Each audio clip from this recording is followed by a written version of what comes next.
कुछ एक बातें आपके साथ शेयर करना चाहता हूं, बताना चाहता हूं कि ब्राह्मणों ने इस समाज में उनका योगदान क्या रहा होगा और क्या उनके बारे में लोग जताते आ रहे हैं आज तक।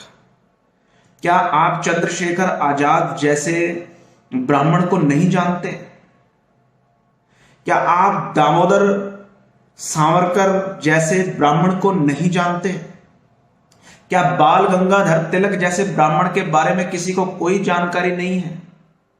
क्या लाल बहादुर शास्त्री जैसे प्रधानमंत्री के बारे में किसी को कोई जानकारी नहीं है कि कितनी सरलता से वो प्रधानमंत्री का जीवन जीते रहे और किन स्थितियों में परिस्थितियों में उनका मर्डर करवाया गया था? क्या रानी लक्ष्मीबाई एक ब्राह्मण कन्या के बारे में किसी को कोई जानकारी नहीं है? क्या राजेंद्र प्रसाद जैसे हमारे राष्ट्र के राष्ट्रपति के बारे में किसी को कोई जानकारी नहीं है? आजादी का बिगुल बजाने वाले राम प्रसाद बिस्मिल पंडित के बारे में किसी को कोई जानकारी नहीं है? क्या कोई नहीं जानता कि मंगल पांडे क्या चीज थे? अकेले ही टक्कर ले ली। क्या कोई नहीं जानता कि लाला लाजपत राय कौन थे? राजीव दीक्षित जैसे व्यक्तित्व से कोई जानकारी नहीं किसी की। सुभाष चंद्र बोस भारत के पहले प्रधानमंत्री असल में वही थे। क्या इसके बारे में किसी को कोई जानकारी नहीं है? शिवराम राजगुरु के बारे में किसी को कोई जानकारी नहीं है, वो एक ब्राह्मण थे। विनोदा भावे के बारे में किसी को कोई जानकारी नहीं है, वो एक ब्राह्मण थे। गोपाल कृष्ण गोखले, लक्ष्मी कर्नल, मदन मोहन मालवीय, रविशंकर व्यास, मोहनलाल पंड्या, महादेव गोविंद्र रानडे, तात्या तोबे, खुदीराम बोस, सबसे कम उम्र का क्रांतिकारी खुदीराम बोस जो आजादी को प्राप्त करने के लिए फांसी पर झूल गया था। खुदीराम बोस अभी 2-3 दिन 4 दिन पहले ही उसका जन्मदिन था, शायद किसी को पता भी नहीं होगा। गोपालाचारी के बारे में किसी को कोई जानकारी नहीं है। बिपिन चंद्र पाल, हरिहर पारिख, हरगोविंद पंत, बरखीदंत पांडे और स्वामी सहजानंद जैसे व्यक्तित्व के बारे में क्या किसी को कोई जानकारी नहीं है? ब्राह्मणों का कोई योगदान इस राष्ट्र के निर्माण में, इस भारतवर्ष की परिकल्पना में कहीं नहीं रहा।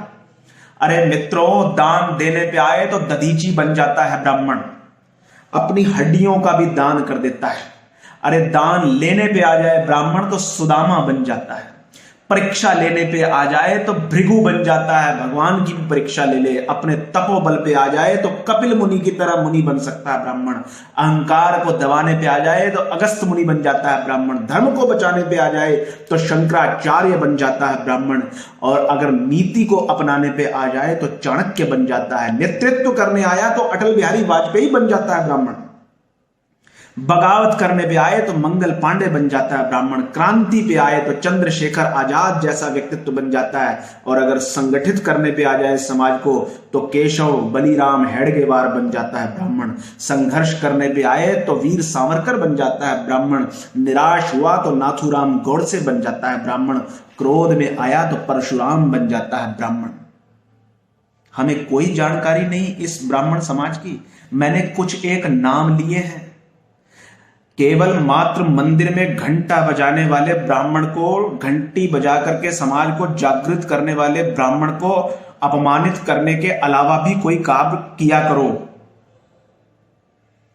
आज का ब्राह्मण कितनी बार देश का प्रधानमंत्री बन चुका है। इस देश की आजादी में जितना योगदान उसने किया है, मैं ये नहीं कहना चाहता कि किसी और ने नहीं किया, लेकिन कम नहीं था। अपमानित ना करें ब्राह्मणों को। ये जो तिरस्कार का दंश ब्राह्मण इतने सालों से लगातार पी रहे हैं मनुस्मृति के नाम पर और चीजों के नाम पर, उन्हें बस करें, अब बस करें, विचार करें उनके योगदान के बारे में। अगर आप लोग इसका विचार नहीं करना चाहते तो एक दिन जैसे और समाज हिंदू समाज से दूर हो गए हैं, मेरे से लिख के रख लो, ये ब्राह्मण समाज को आप खुद अपने से दूर कर लोगे। और जब 2 भाई आपस में लड़ते हैं, 4 भाई आपस में लड़ते हैं, एक एक करके अलग हो जाते हैं, तो दूसरे लोग उनकी क्या स्थिति कर देते हैं, इसका आप लोगों को अंदाजा होगा, लेकिन अभी समझ में नहीं आ रहा। हर समय ब्राह्मणों को अपमानित करने का ठेका लेना बंद कर दें। आप सब लोग बहुत गुणी हैं, लेकिन ब्राह्मण समाज का योगदान समाज के लिए कोई कम नहीं रहा कभी भी। मैं पंडित गगन पाठक, मैं समर्थ हूं आप लोगों को यह बात समझाने में, क्योंकि मैं लिटरेचर पढ़ता हूं, अपने इतिहास के बारे में जानकारी रखता हूं। जो ब्राह्मण अपने इतिहास को भूल चुके हैं, जो ब्राह्मण अपने योगदान, अपने पुरखों के योगदान के बारे में जिन्हें पता नहीं है, उन्हें पता करना चाहिए और मूर्ख लोगों को तत्क्षण उसी क्षण जवाब देना चाहिए। अगर आप ऐसा नहीं करेंगे तो एक दिन नामो निशान मिट जाएगा आपका संसार से।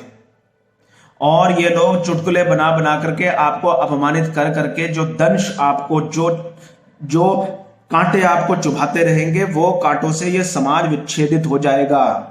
मेरी प्रार्थना है सबसे लोगों से, ब्राह्मणों को अपमानित करना छोड़ दें। जय श्री राम।